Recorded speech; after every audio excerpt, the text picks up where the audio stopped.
pamilya, nakatutok tayo dito sa PGT Exclusives. Kasama ninyo ngayon, Lorraine Galvez. Ako naman si Wise Estabilio. Siyempre, huwag nating kakalimutan na gamitin ang ating official hashtag for tonight. At kasama natin ngayon ang nagpadinig talaga ng kanilang magandang tugtugin, Villanueva Twins! Let's go, guys! Hello! Wow! Di ba nakakapogi kapag magaling ka ring tumugtog ng mga instrument? Totoo. Di ba? Congratulations. Welcome sa Thank you po. PGT Exclusives. Thank you po. Pwede ba kayo magpakilala isa-isa? Ako po si Ipe. Ako si The Boy. Kami ang po Villanueva Twins. Twins. Oh, kumusta naman ang pakiramdam ninyo na kayo ay nakapag-perform sa Pilipinas Got Talent stage? Sobrang saya po. Sulit yung pagod ng pag-iensayo po, pag bili ng gamit. Oh. Si Ipe. Masaya po siyempre and kinilig. Siyempre, lumapit ako sa idol ko, si Miss Catherine po. Ayun po. At hindi lang yun, kumanta pa siya, di ba? Opo. Habang tumutugtog ka. I love it. Ano bang tumatakbo sa isipan nyo habang nagpe-perform kayong dalawa? Una po, kinakabahan po talaga. And natatakot kami na baka mamaya hindi po kami ma-yes, yung ganun po. Pero ngayon po, sobrang saya po namin. Worth it po lahat ng pagod po.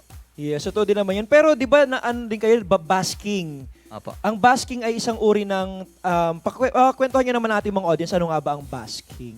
Yung pagbabasking po, para po siyang nagigig na... Pero ginagawa po namin ng libre, ganun po. Opo. By donation lang po yung kinikita po namin. Yes. Di ba usually sa open areas to? Tapos Apo. minsan may mga nakikijam sa inyo. Di ba? Ang gagaling. Hello naman sa ating busking community Hello po. dyan. Yes. Ano naman masasabi nyo sa mga reaction ng ating mga judges na talaga namang natuwa sa performances nyo, The Boy? Medyo kinabahan po talaga kasi medyo nagkamali din kami sa performance eh.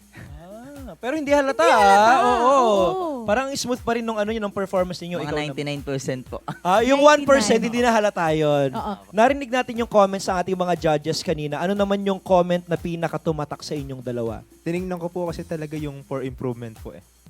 Sabi po ni FMG, siguro konting linis pa sa ginawa. Ang natandaan ko po doon yung sabi po ni Ma'am Kat na ano nga po ba yung dapat abangan ng audience natin sa susunod na round. Pero kanino nyo naman dinededicate yung performance ninyo kanina? Sa nanay po namin, syempre po. Ano po kasi, mag-isa lang po siyang, inano po kami, tinaguyod mag-isa po.